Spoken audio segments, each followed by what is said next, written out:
এই সময় ঈশ্বরের বাক্য দিতে চাই। কি আমরা প্রস্তুত আছি ঈশ্বরের বাক্য শোনার জন্য? আমেন। প্রভু আজকে সকালে আমাদের সঙ্গে কথা বলতে চলেছেন। হয়তো আপনি পড়ে গেছেন, হয়তো আপনি দুর্বল হয়ে গেছেন, আপনি হয়তো দনমনের মধ্যে রয়েছেন, অনেক টানা পোড়ানোর মধ্যে রয়েছেন, কিন্তু আজকে সকালে প্রভু আপনার সঙ্গে কথা বলতে চান। প্রভু আপনাকে উৎসাহিত করতে চান, প্রভু আপনাকে বৃদ্ধি করতে চান, প্রভু আপনার দুর্বলতাগুলো থেকে মুক্ত করতে চান। আর সেজন্য আজকে সকালে তিনি আপনাকে ডেকে এনেছেন তার ঘরে। আমেন। আজকে আমি ঈশ্বরের বাক্য থেকে দেখব যে বিষয় নিয়ে আজকে আমরা ধ্যান করব, সেটি হলো মরণ পর্যন্ত বিশ্বস্ত থাকুন। আমরা প্রকাশিত বাক্য তার 2 অধ্যায় 8 থেকে 11 পদ পাঠ করব।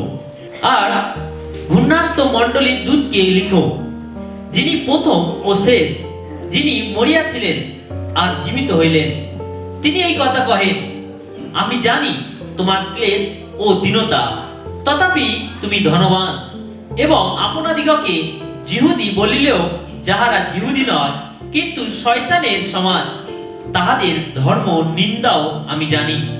তোমাকে যে সকল দুঃখ ভোগ করিতে হইবে, তাহাতে ভয় করিও না। দেখো, তোমাদের পরীক্ষার জন্য দিয়াবল তোমাদের কাহাকেও কারাগারে নিক্ষেপ করিতে উদ্যত আছে, তাহাতে 10 দিন পর্যন্ত তোমাদের ক্লেশ হইবে। তুমি মরণ পর্যন্ত বিশ্বস্ত থাকো, তাহাতে আমি তোমাকে জীবন মুকুট দেব। যাহার কর্ণ আছে সে শুনুক, আত্মা মণ্ডলীগণকে কি কহিতেছেন। যে জয় করে সেই দ্বিতীয় মৃত্যু দ্বারা হিংসিত হইবে না। আমেন। প্রভু যীশু খ্রিস্ট এশিয়ায় অবস্থিত 7টি মণ্ডলীকে তিনি চিঠি লিখতে বলেছিলেন। যখনকে তিনি দর্শন দিয়েছিলেন পাটন দ্বীপে, আর তিনি তাকে বলেছিলেন যে তুমি 7টা মণ্ডলীর উদ্দেশ্যে চিঠি লেখো। আর এখানে আমরা দেখি যে স্মরণাস্ত মণ্ডলীকে তিনি চিঠি লিখতে বলেছিলেন। 8 থেকে 11 পদে এখানে প্রভু যীশু তিনি সেই মণ্ডলীর কি খামতি আছে, কি দুর্বলতা আছে, কি কি বিষয়গুলো কারেকশন করার আছে, তিনি সেই সম্বন্ধে তিনি এখানে বিবৃতি দিয়েছেন। আমরা এই 8 থেকে 11 পদের মধ্যে আমরা যে বিষয়গুলো লক্ষ্য করব, আর সেটি হচ্ছে কষ্ট পেলে মনে রাখার মতো 3টি প্রশ্ন। কি কি? 1, আমাদের সংগ্রামের মধ্যে যিশু কি দেখেন। 2, যিশু কি করতে বলেন। এবং 3, যিশু কি প্রতিজ্ঞা করেন।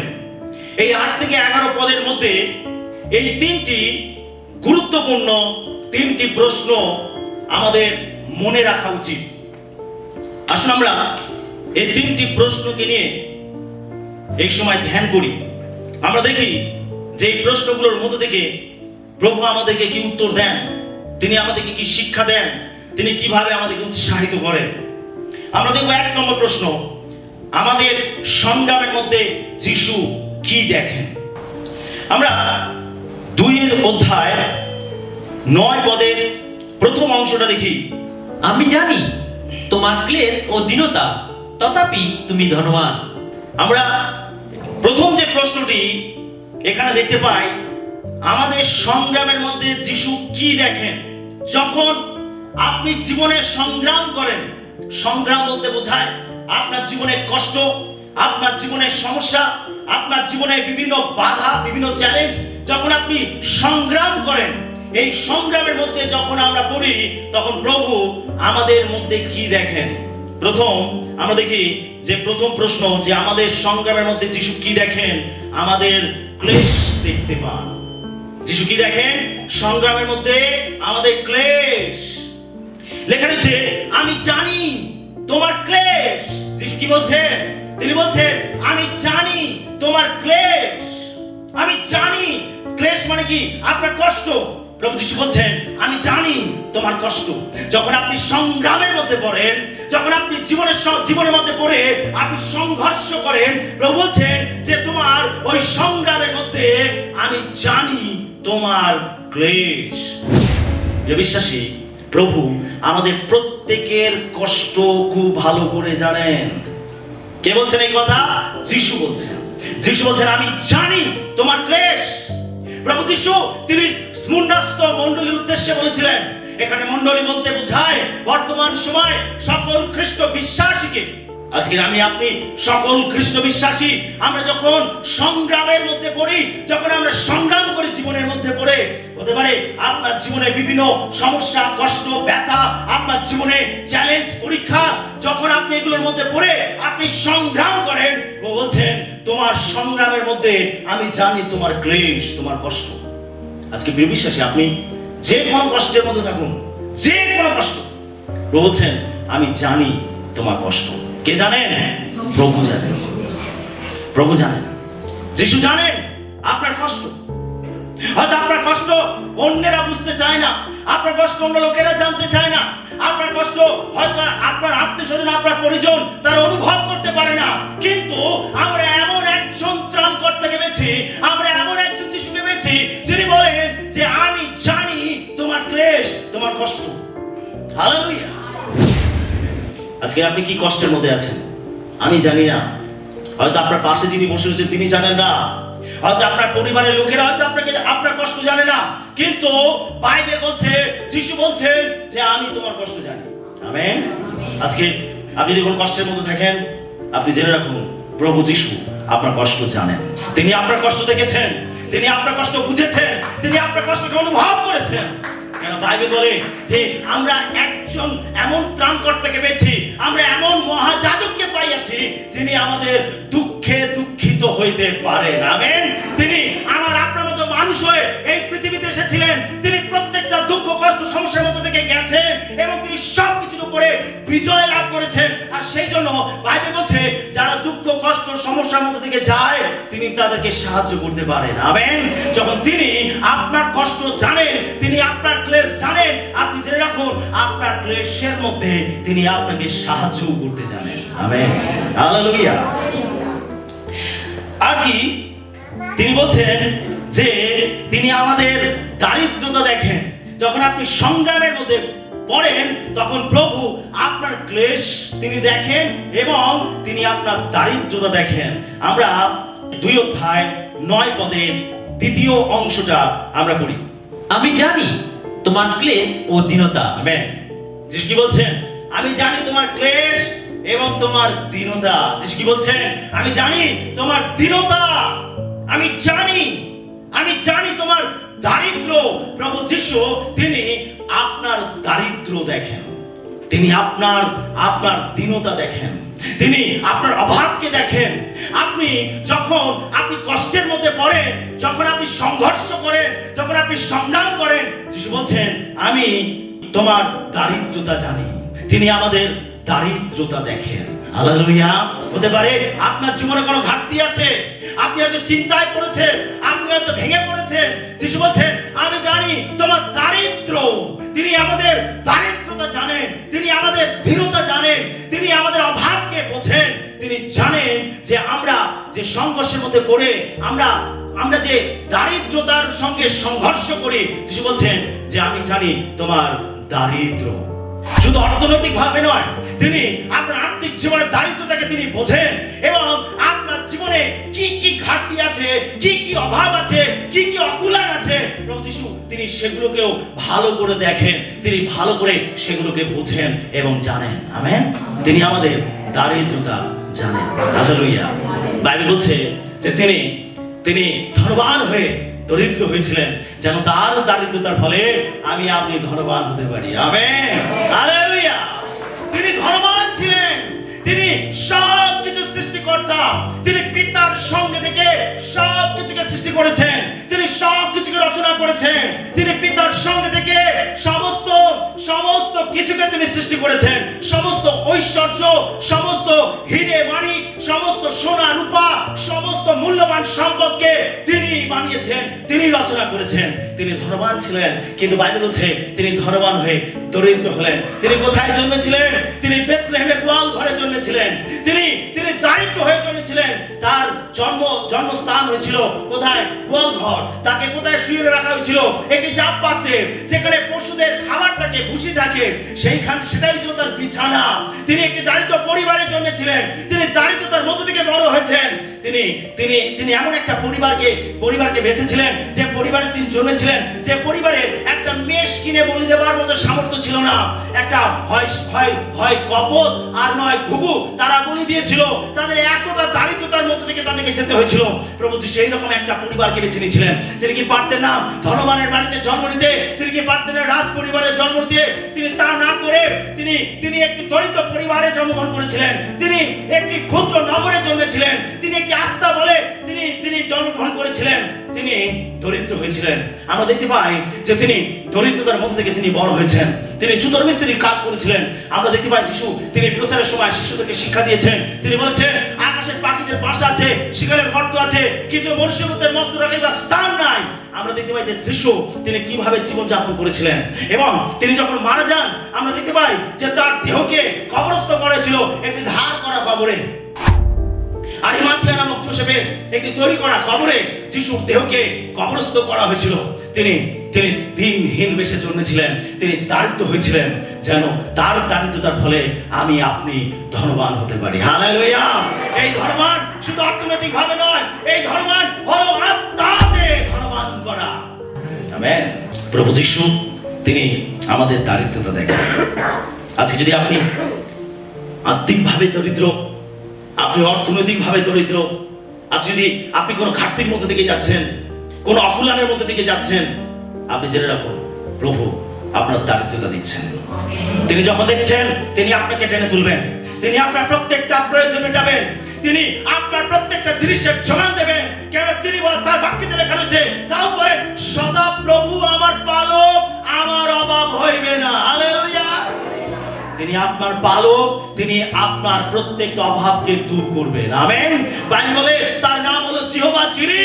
তিনি যোগানদাতা ঈশ্বর। তিনি ওই মরিয়া পর্বতের উপরে তিনি আব্রাহামকে মেষের যোগান দিয়েছিলেন। আর সেজন্য আব্রাহাম তিনি ঈশ্বরকে নাম দিয়েছিলেন সদা প্রভু যোগাইবেন। আর এটাকে হিব্রু ভাষাতে বলা হয় জিহোবা জিরি। তিনি হলেন যোগানদাতা ঈশ্বর। হালেলুয়া! তিনি আমার আপনার প্রত্যেকটা প্রয়োজন মেটাবেন। আজ যদি আপনি অভাবের মধ্যে আছেন, আপনি দারিদ্রতার মধ্যে আছেন, হতে পারে জাগতিক ভাবে এবং আত্মিক ভাবে ঈশ্বর আপনার সকল অভাবকে দূর করবেন। তিনি উপজয়তার ঈশ্বর। যোহন 10:10 লেখা রয়েছে, চোর আইসি কেবল যেন চুরি বন্ধ বিনাশ করিতে পারে। যিশু বলছেন আমি আসিয়াছি যেন তারা জীবন পায় এবং উপজয় পায়। আমেন। যিশু হলেন উপজয়তার যিশু। ঈশ্বরের উপজয়তার ঈশ্বর। তিনি আপনাকে উচ্চে পড়ে আশীর্বাদ দিয়ে আপনার সকল ঘাটতিকে তিনি পূরণ করতে পারেন। আমেন। তিনি অসম্ভবকে সম্ভব করতে পারেন। হালেলুয়া! এছাড়া যিশু আপনার মধ্যে কি দেখেন? যিশু দেখেন, তিনি দেখেন আপনার উৎপীড়নকে, আপনার কষ্ট, আপনার তাড়না। যে তাড়না আপনার উপরে হচ্ছে, প্রভু যিশু বলছেন যে আমি তা দেখি। আমেন। আমরা 2:9 গয়ের অংশ পড়ি। এবং আপনাদিগকে জিহুদি বলিলেও যাহারা জিহুদি নয়, কিন্তু শয়তানের সমাজ তাহাদের ধর্মনিন্দাও আমি জানি। প্রভু যিশু তিনি যখন আপনি সংগ্রামের মধ্যে থেকে যান, তিনি আর যে বিষয়টি দেখেন, আর সেটি হলো তিনি আপনার উৎপীড়নকে দেখেন। উৎপীড়ন, কে আপনাকে উৎপীড়ন করছে, কে আপনাকে তাড়না দিচ্ছে, কে আপনার উপর অত্যাচার করছে, কে আপনাকে ক্লেশ দিচ্ছে, কে আপনার জীবনে সমস্যা নিয়ে এসেছে। প্রভু বলছেন যে আমি সেটাও দেখি। হালেলুয়া! তিনি আপনার উৎপীড়কদের দেখেন। তিনি আপনার উৎপীড়কদের দেখেন। কারা আপনার উপর অত্যাচার করছে, প্রভু সেটাও দেখেন। সবকিছুর পিছনে কার হাত আছে? আজকে যে আপনি ক্লেশের মধ্যে আছেন, আজকে যে আপনি অভাবের মধ্যে আছেন, আজকে যে আপনি অত্যাচারের মধ্যে আছেন, এর পিছনে কার হাত আছে? প্রভু যিশু সেটাকেও লক্ষ্য করেন। প্রভু যিশু সেটাকেও দেখেন। আপনি জেনে রাখুন সমস্ত উৎপীড়নের পিছনে কার হাত আছে? শয়তানের। সমস্ত উৎপীড়নের উপরে শয়তানের হাত আছে। আজকে আপনার জীবনে যে তাড়না, আজকে আপনার জীবনে যে কষ্ট, আপনার জীবনে যে পরীক্ষা, এগুলোর পিছনে যার হাত আছে, প্রভু যিশু বলছেন আমি সেই শয়তানের সমাজকে জানি। আপনার জীবনে কোথায় থেকে আসে এগুলো? কে আপনার জীবনে এগুলোকে ঠেলে দেয়? কে আপনার জীবনে পাঠিয়ে দেয়? প্রভু যিশু বলছেন আমি এই উৎপীড়নের যে উৎস, আমি সেটাকে ভালো করে জানি।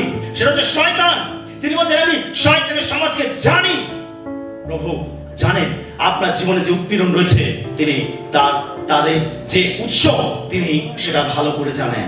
প্রভু যখন জানেন তখন তিনি অবশ্যই তার জন্য পদক্ষেপ নেবেন। Hallelujah, hallelujah. আজকে আমরা দেখতে পাই যে শয়তান সবকিছুকে পরিচালনা করছে, শয়তান সবকিছুকে আপনার বিরুদ্ধে নিয়ে আসছে, শয়তান বিশ্বাসীর বিরুদ্ধে কাজ করছে, শয়তান মণ্ডলীর বিরুদ্ধে কাজ করছে, শয়তান সমাজের বিরুদ্ধে কাজ করছে, শয়তান ঈশ্বরের রাজ্যের বিরুদ্ধে কাজ করছে। শয়তানকে প্রভু যিশু বলছেন আমি জানি যে এর মূল উৎপাদককে। যিশু বলছেন আমি তাকে ভালো করে জানি। Amen, hallelujah. আপনি আপনার জীবনে যত চ্যালেঞ্জ ফেস করেন, আপনার জীবনে যত তাড়নার সম্মুখীন আপনি হন, যত বাধার সম্মুখীন আপনি হন, আপনি জেনে রাখুন এগুলো যেখান থেকে আসে প্রভু যিশু বলছেন আমি সেই সমাজকে জানি। বাইবেল বলছে আমাদের যুদ্ধ রক্ত মাংসের সঙ্গে নয়, বাইবেল বলছে আমাদের যুদ্ধ অন্ধকার জগতের সঙ্গে। প্রভু যিশু এই অন্ধকার জগৎকে জানেন। তিনি বলছেন আমি জানি শয়তানের সমাজকে আমি জানি, আমি সেই ধর্ম নিন্দককেও আমি জানি। প্রভু যিশু জানেন যে কে খ্রিস্ট বিশ্বাসের বিরুদ্ধে। যিশু বলছেন আমি জানি কে মণ্ডলীর বিরুদ্ধে। যিশু বলছেন আমি জানি কে তোমার বিরুদ্ধে, আমি জানি। সেজন্য তুমি ভেঙে পড়ো না, তুমি নিরাশ হও না।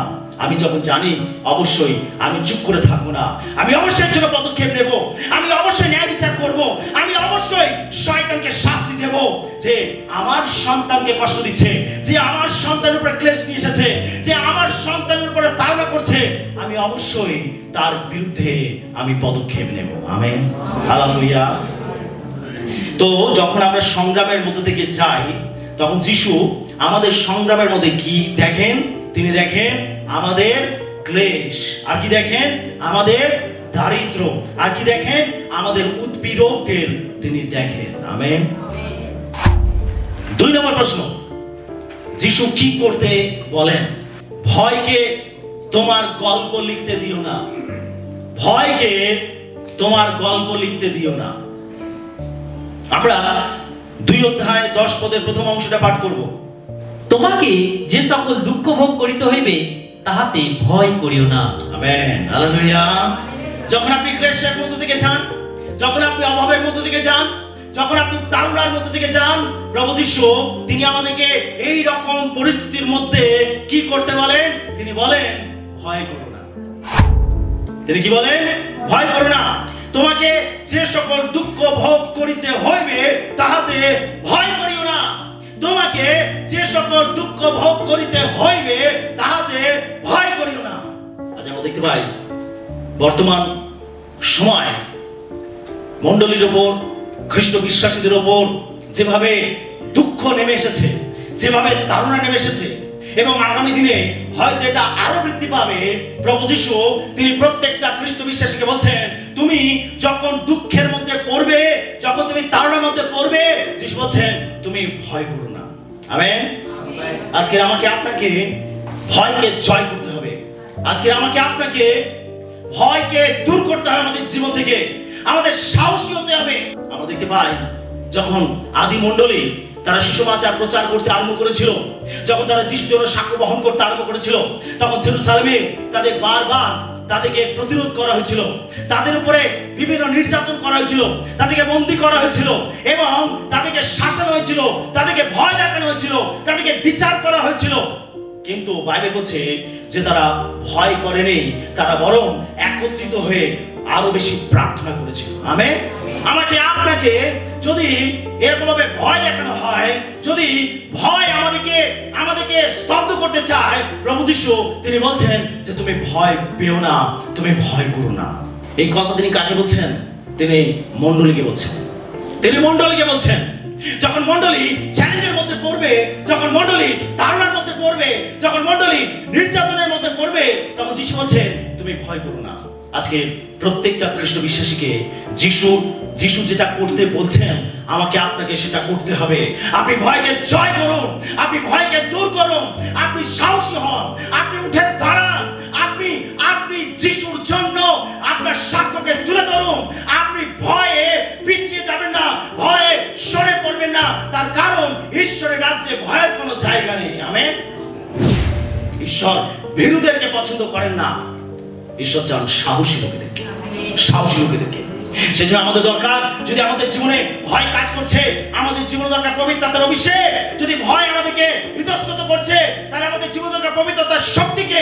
ভিতরে একটা সময় ভয় পেয়েছিল, যখন যিশুকে হত্যা করা হচ্ছিল, তখন পিতর যিশুকে স্বীকার করতে ভয় করেছিল। না, আমি তাকে চিনি না, আমি তাকে জানি না।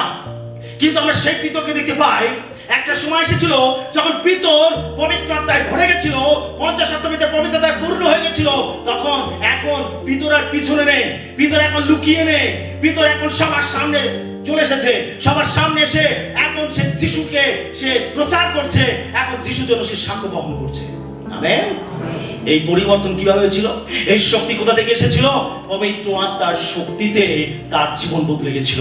আমি আপনি যদি আমাদের মধ্যে যদি ভয় কাজ করছে, যদি ভয় আমাদেরকে পিছনে ঠেলে দিচ্ছে, ভয় আমাদেরকে স্তব্ধ করতে চাইছে, আমাদের জীবনের সবথেকে বেশি প্রয়োজন আছে পবিত্র আত্মার শক্তিকে, ঠিক পিতরের মতো।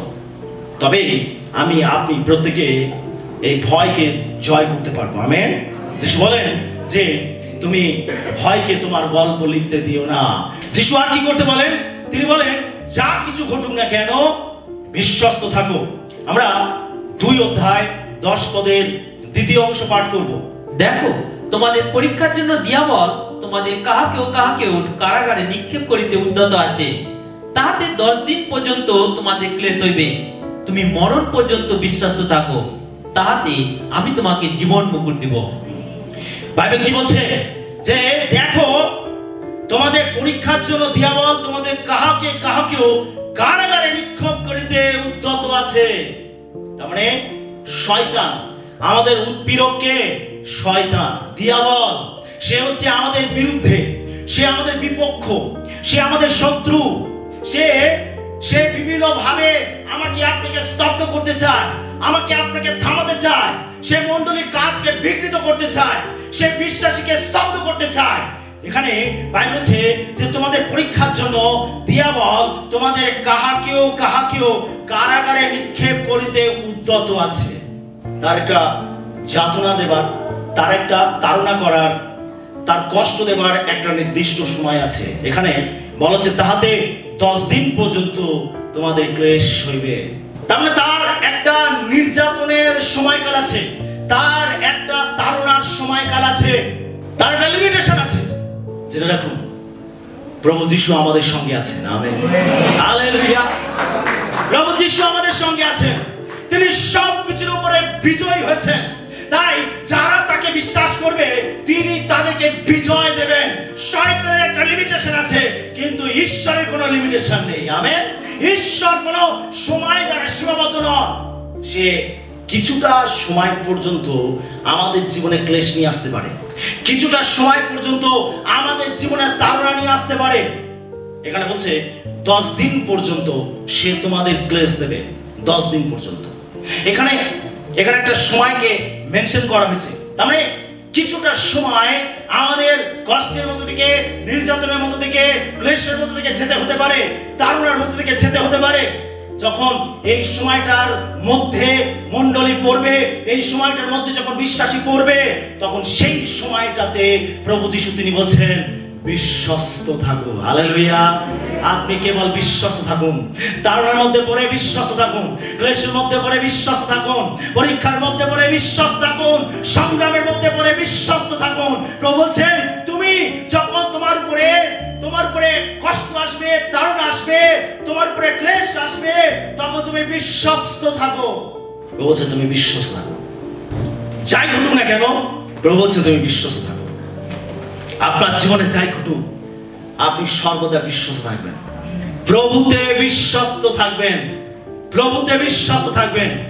বিশ্বাস থেকেই আসে বিশ্বস্ততা। যে বিশ্বাসী সেই বিশ্বস্ত থাকবে। আপনি যদি প্রকৃত বিশ্বাসী হন তবেই আপনি বিশ্বস্ত থাকতে পারবেন। যদি আপনি প্রকৃত বিশ্বাসী না হন, আপনি এই নির্যাতনের সময়, এই পরীক্ষার সময়, এই ক্লেশের সময় আপনি কখনো বিশ্বস্ত থাকতে পারবেন না। আমরা দেখতে পাই আদি মণ্ডলের প্রত্যেকটা শিষ্যর উপরে, প্রেরিতদের উপরে অনেক নির্যাতন এসেছিল, অনেক তাড়না এসেছিল, কিন্তু তারা মরণ পর্যন্ত বিশ্বস্ত ছিলেন। আমেন। আমরা স্তিফানকে দেখতে পাই। স্তিফানকে যিশু নাম প্রচার করার জন্য তাকে নগরের বাইরে টেনে নিয়ে যাওয়া হয়েছিল এবং তাকে প্রস্তরাঘাতে তাকে হত্যা করা হয়েছিল। এক চরম বিপর্যয়, চরম তাড়না আদি মণ্ডলীর উপর নেমে এসেছিল, কিন্তু তারা পিছু পা হননি। প্রেরিতেরা পিছু পা হননি, তারা মরতে প্রস্তুত ছিল, কিন্তু তারা কখনো অবিশ্বস্ত হয়নি, তারা বিশ্বস্ত ছিলেন। হালেলুয়া। আজকে আপনি নিজেকে প্রশ্ন করুন, নিজেকে জিজ্ঞাসা করুন, যদি আপনার জীবনে তাড়না আসে, যদি আপনার জীবনে ক্লেশ আসে, আপনি কি স্তিফানের মতো বিশ্বস্ত থাকতে পারবেন? আপনি কি বিশ্বস্ত থাকতে পারবেন? প্রভু আপনাকে বিশ্বস্ত থাকতে বলছেন।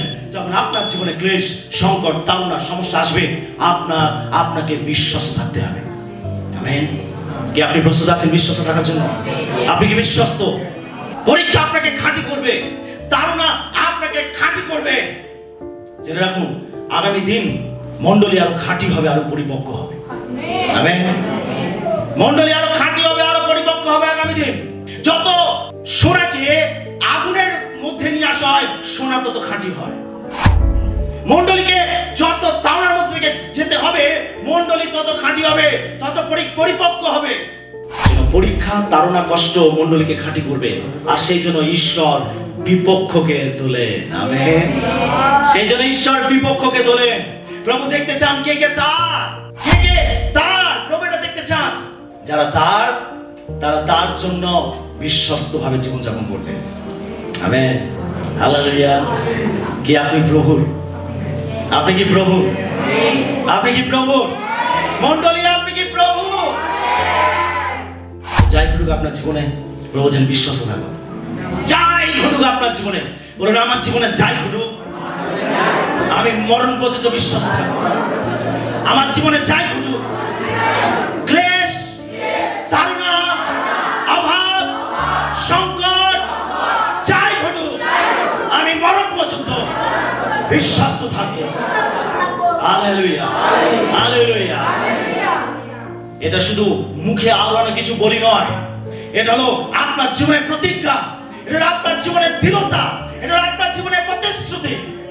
সবকিছু পিছনে ঈশ্বরের পরিকল্পনা থাকে, সবকিছু পিছনে ঈশ্বরের মহৎ মহৎ পরিকল্পনা লুকিয়ে থাকে।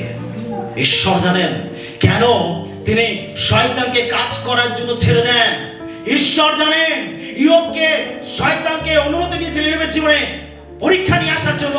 ঈশ্বর জানেন তিনি কি করেন, ঈশ্বর জানেন তার মহৎ পরিকল্পনা। আমরা আমাদের সীমিত বুদ্ধির মধ্যে আমরা বুঝতে পারি না, আমাদের সীমিত মগজের মধ্যে আমরা বুঝতে পারি না, আমরা ধারণ করতে পারি না। ঈশ্বর জানেন তার পরিকল্পনা কি।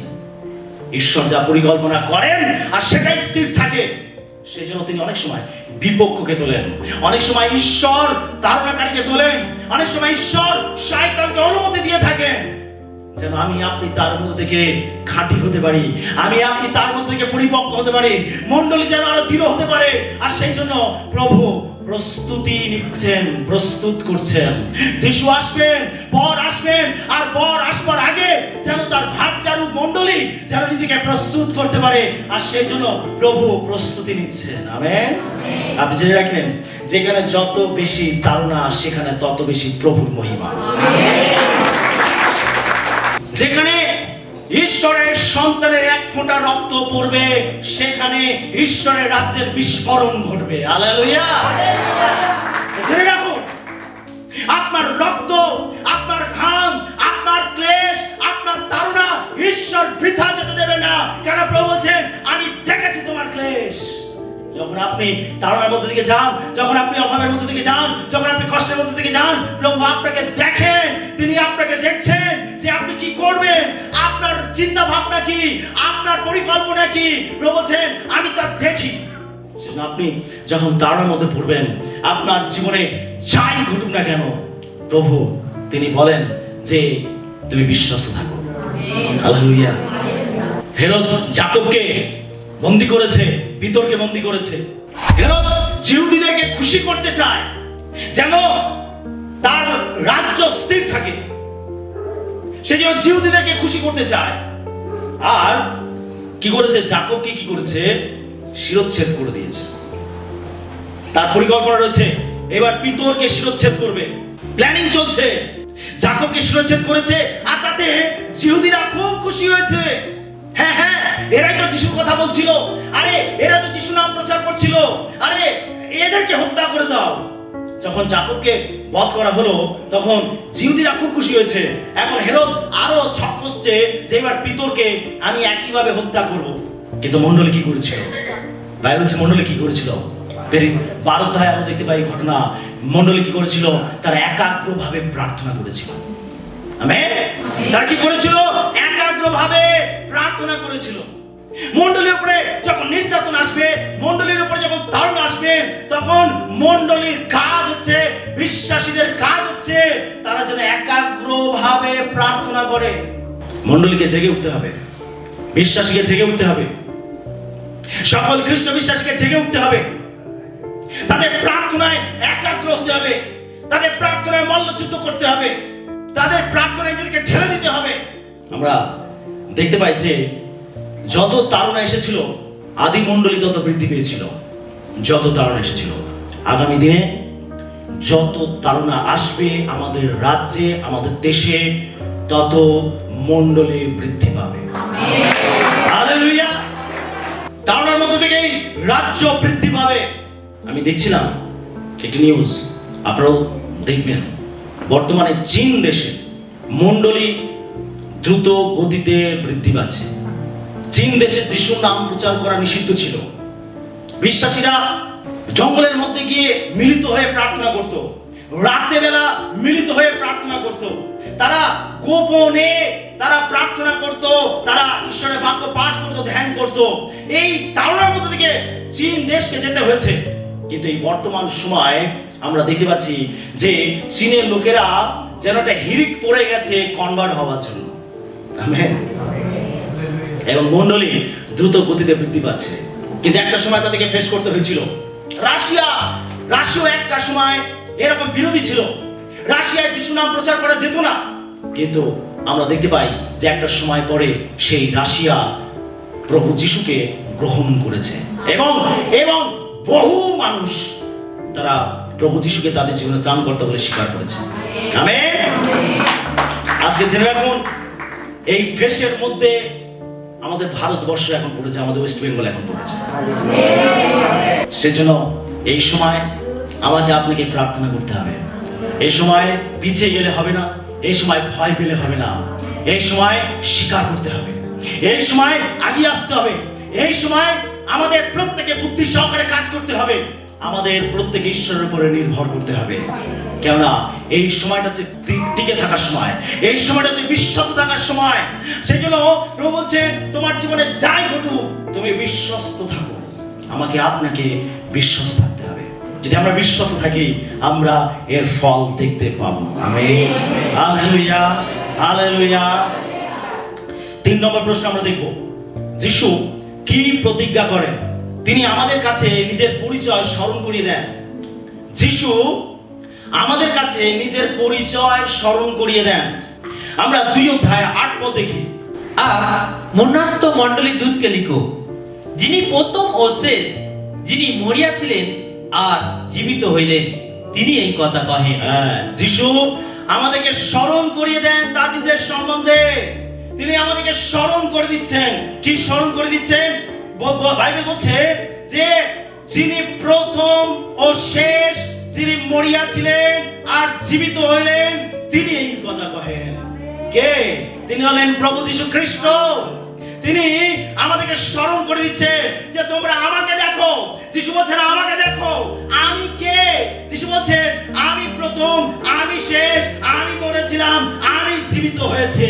যিশু তিনি বলছেন যে তোমরা আমাকে স্মরণ করো। তিনি প্রথম, তিনি শেষ। তিনি মরেছিলেন, তিনি মৃত্যুকে জয় করে বেঁচে উঠেছেন, তিনি জীবিত হয়েছেন, তিনি রাজাদের রাজা। আজকে পৃথিবীতে যত রাজা থাকুক, রাজারা যত হিংস্র হোক, রাজারা যতই অত্যাচার করুক, রাজারা যতই অবিচার অন্যায় করুক, রাজারা যতই আপনার বিরোধিতা করুক, বাইবেল বলছে যিশু হলেন ওই রাজাদের উপরে রাজা। আমেন। যিশু বলছেন ওই প্রভুদের উপরে তিনি প্রভু। যিশু বলছেন তিনি ওই নেতাদের উপরে তিনি নেতা। যিশু বলছেন ওই বসের উপরে আমি হলাম বস। আপনি যিশুকে জানুন ভালো করে। আপনি যাকে বিশ্বাস করেন আপনি যার আরাধনা করেন, আপনি যার কাছে প্রার্থনা করেন, আপনি যার সেবা করেন, যিশু বলছেন যে তোমরা আমাকে স্মরণ করো। আমি কে? আমাকে স্মরণ করো।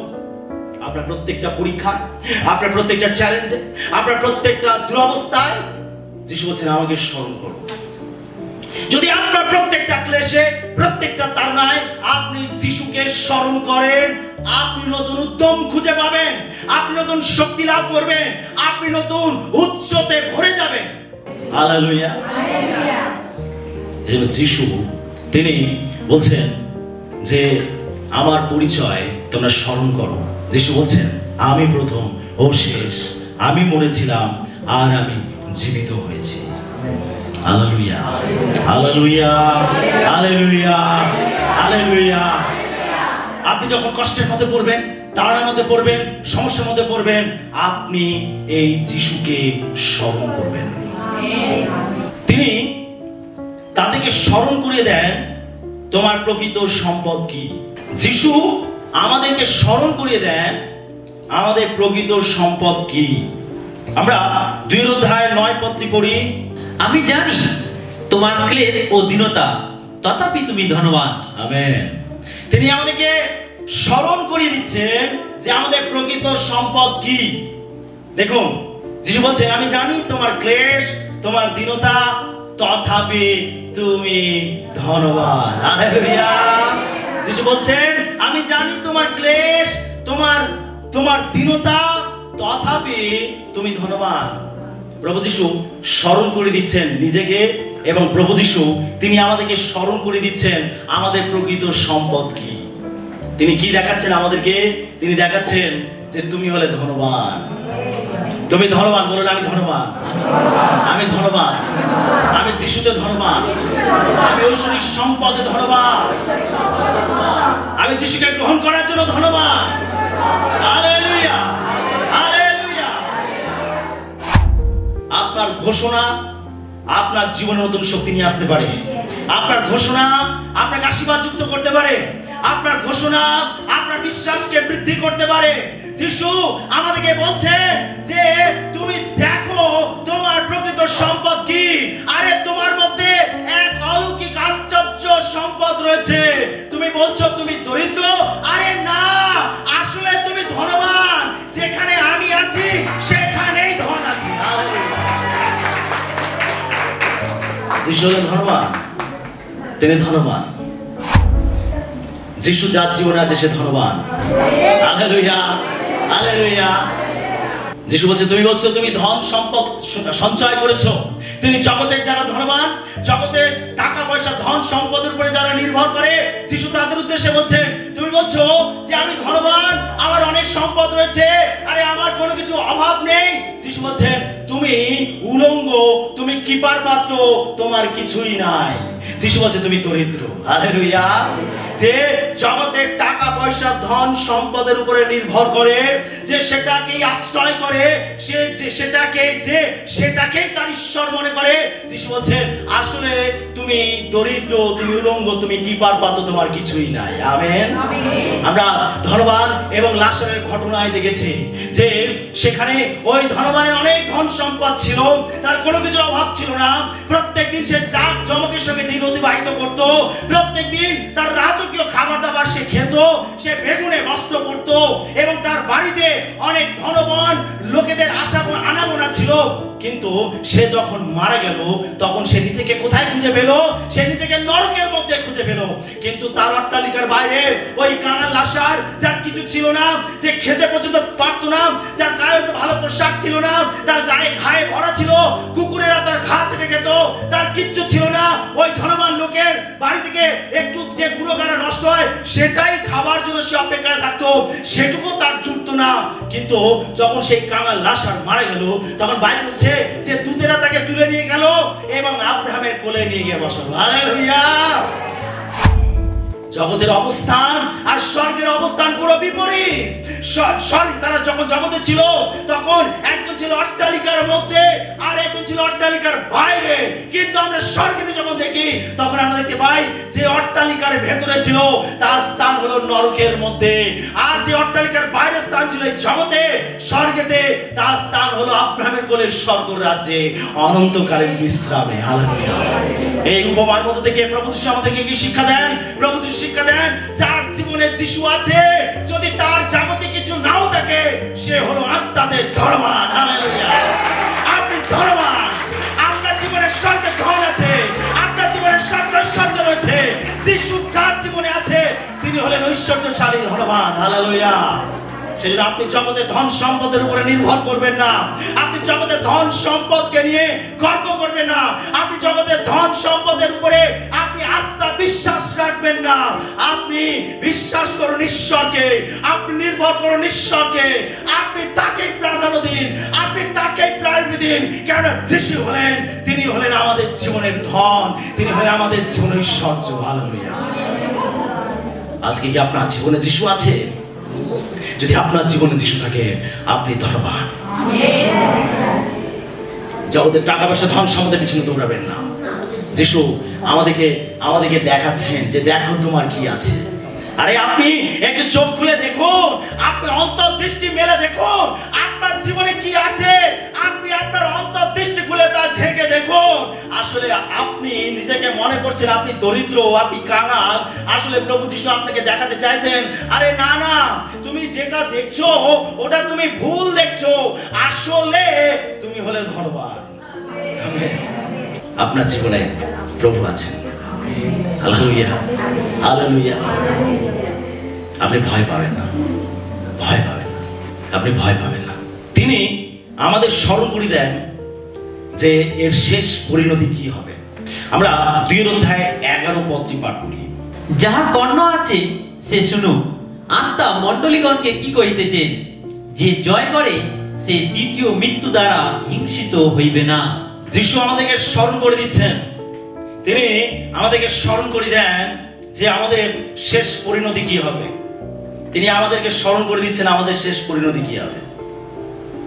খুব ভয়ঙ্কর হবে, তাই না?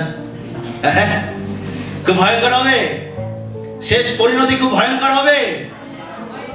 এখানে লেখা রয়েছে, যার কান আছে যে শুনো, আত্মা মণ্ডলীগণকে কি কহিতেছেন, যে জয় করে সে দ্বিতীয় মৃত্যু দ্বারা হিংসিত হইবে না।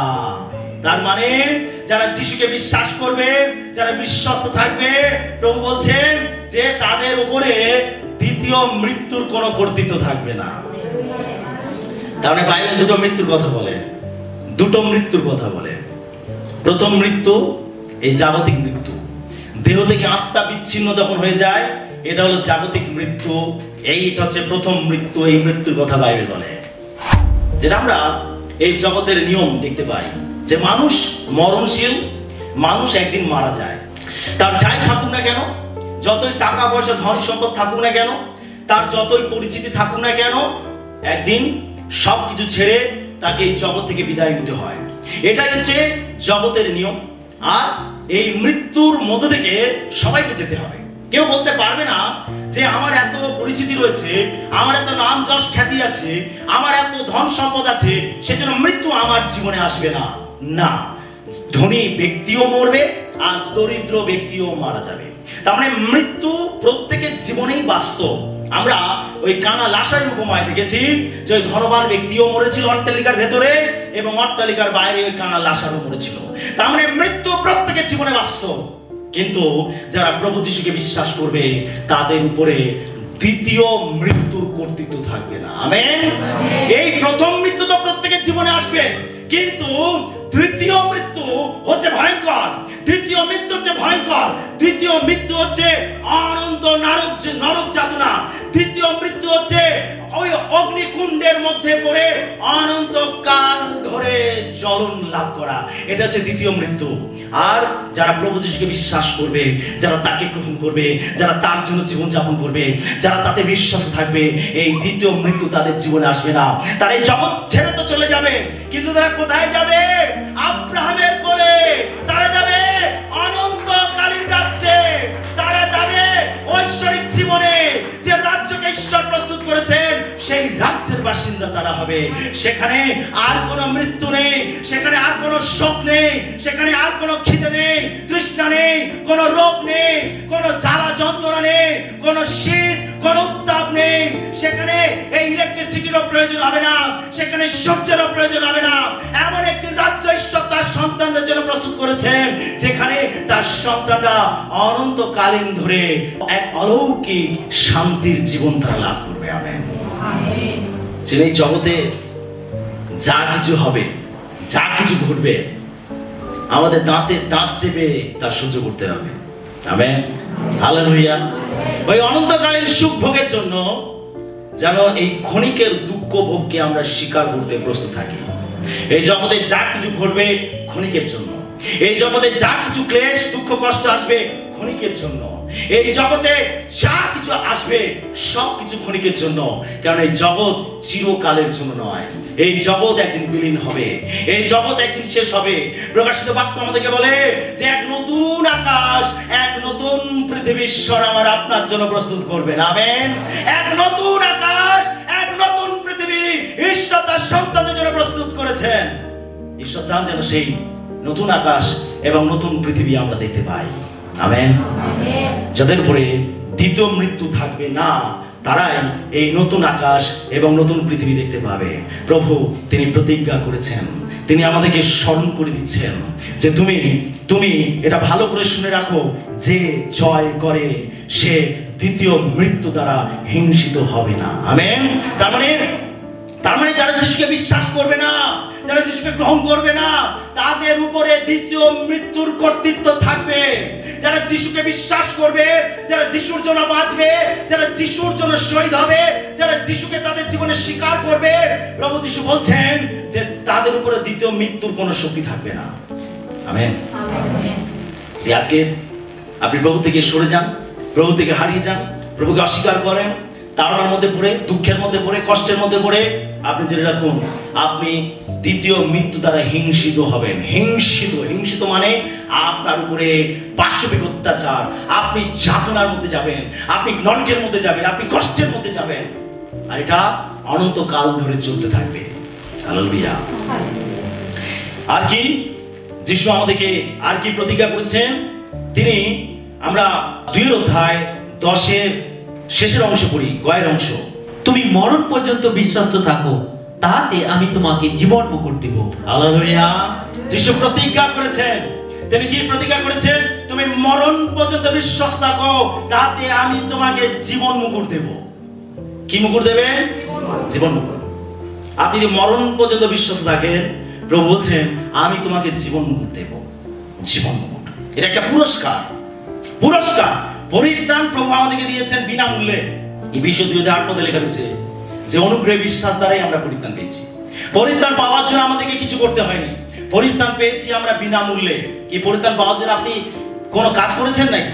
না, যা করার প্রভু যিশু করেছেন। কালভারি ক্রুশের উপরে তিনি নিজের জীবন দিয়েছেন যেন আমি আপনি তার বলিদানের দ্বারা পরিত্রাণ পেতে পারি। তিনি বিনামূল্যে আমাদেরকে পরিত্রাণ দিয়েছেন, কিন্তু পুরস্কার পেতে হলে আমাকে আপনাকে কাজ করতে হবে, আমাকে আপনাকে বিশ্বাস থাকতে হবে। যিশু বলছেন তুমি মরণ পর্যন্ত বিশ্বাস থাকো, তাতে আমি তোমাকে জীবন মুকুট দেব। জীবন মুকুট হলো একটি পুরস্কার। এই পুরস্কার প্রভু শেষ দিনে তিনি যারা বিশ্বাস থাকবেন তিনি তাদেরকে এই জীবন মুকুট পরাবেন। যদি আপনি বিশ্বাস থাকেন এই পৃথিবীতে, যদি আপনি প্রভুতে বিশ্বাস থাকেন, যদি আপনি তার বাক্যেতে বিশ্বাস থাকেন, যদি আপনি তার সেবায় বিশ্বাস থাকেন, যদি আপনি সাক্ষ্যতে বিশ্বাস থাকেন, যদি আপনি তার কাজে বিশ্বাস থাকেন, যদি আপনি মণ্ডলীতে বিশ্বাস থাকেন, যদি আপনি বিশ্বস্তভাবে জীবন যাপন করেন, প্রভু যিশু তিনি প্রতিজ্ঞা করে বলছেন যে আমি তোমাকে জীবন মুকুট দেব, আমি তোমাকে পুরস্কৃত করব। হালেলুয়া। আমাকে আপনাকে মরণ পর্যন্ত বিশ্বাস থাকতে হবে। যাই ঘটুক আমাদের জীবনে আমরা যেন বিশ্বাস থাকি। হালেলুয়া। যদি আমরা বিশ্বাস থাকি তাহলে প্রভু আমাদেরকে জীবন মুকুট দেবেন। কি আমরা প্রত্যেকে জীবন মুকুট পেতে চাই? পুরস্কার পেতে চাই? প্রভু আমাদেরকে জীবন মুকুট দেবেন।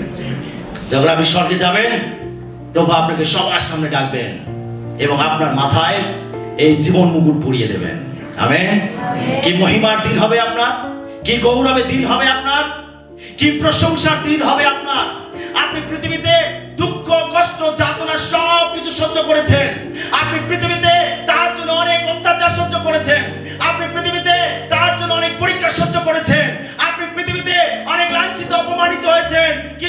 কখনো প্রভুকে অস্বীকার করেননি, আপনি কখনো প্রভুকে পরিত্যাগ করেননি, আপনি প্রভু থেকে সরে যাননি, বরং আপনি বিশ্বস্ত ছিলেন।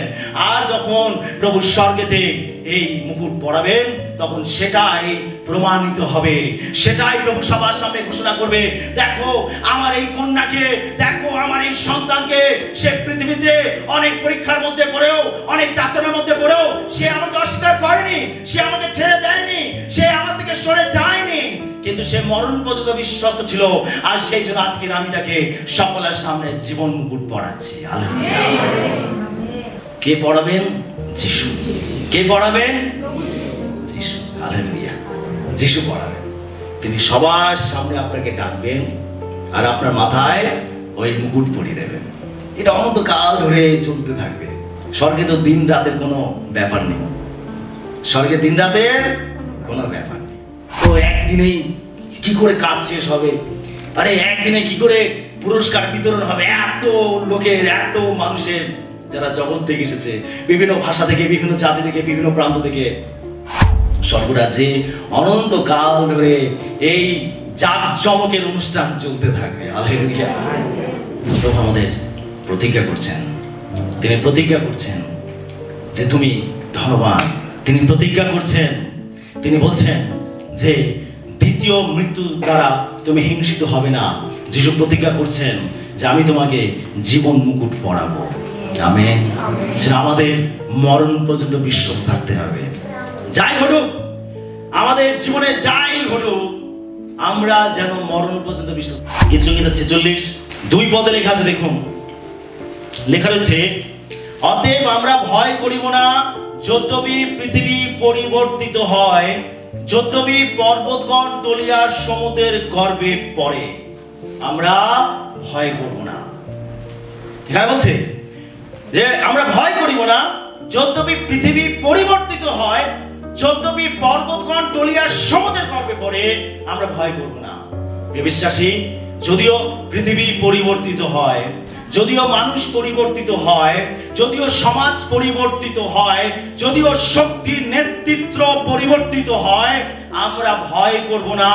যদি পর্বতগণ টলিয়া সমুদ্রের গর্ভে পড়ে, তবুও আমরা ভয় করব না, আমরা প্রভুতে বিশ্বস্ত থাকবো। আমেন। আর যদি আমরা মরণ পর্যন্ত বিশ্বস্ত থাকি, তাহলে প্রভুর প্রতিজ্ঞা, আমি তোমাকে জীবন মুকুট দেব এবং দ্বিতীয় মৃত্যুর হিংসা তোমার উপরে আসতে দেব না। আমেন। যে আমরা মরণ পর্যন্ত বিশ্বস্ত থাকবো তো? প্রশ্ন, আমরা কি মরণ পর্যন্ত বিশ্বস্ত থাকবো? Hallelujah, hallelujah. আপনি জেনে রাখুন, প্রত্যেকটা পরীক্ষা এটা প্রমাণ করার চেষ্টা করবে যে আপনি কতটা বিশ্বস্ত। প্রত্যেকটা পরীক্ষা আপনাকে প্রমাণ করার চেষ্টা করবে যে আপনি কতটা বিশ্বস্ত, আপনি কতটা খাঁটি। এটা পরীক্ষা করার চেষ্টা করবে, প্রত্যেকটা পরীক্ষাটা প্রমাণ করার চেষ্টা করবে। সেই প্রমাণ আমাদেরকে দিতে দিতে আগিয়ে যেতে হবে। এই প্রমাণ আমাদেরকে দিতে দিতে আগিয়ে যেতে হবে। সেজন্য প্রভু আমাদেরকে ছেড়ে দেবেন না, প্রভু আমাদেরকে রক্ষা করবেন, প্রভু আমাদেরকে শক্তি দেবেন, যেন সর্ব অবস্থায় আমরা যিশুর উপরে নির্ভর করি, যেন আমরা স্মরণ করি যে যিশু কে, যেন আমরা সকল পরিস্থিতিতে এটা স্মরণ করি। আমেন। ঈশ্বর তার বাক্যে আমাদের সবাইকে আশীর্বাদ করুন।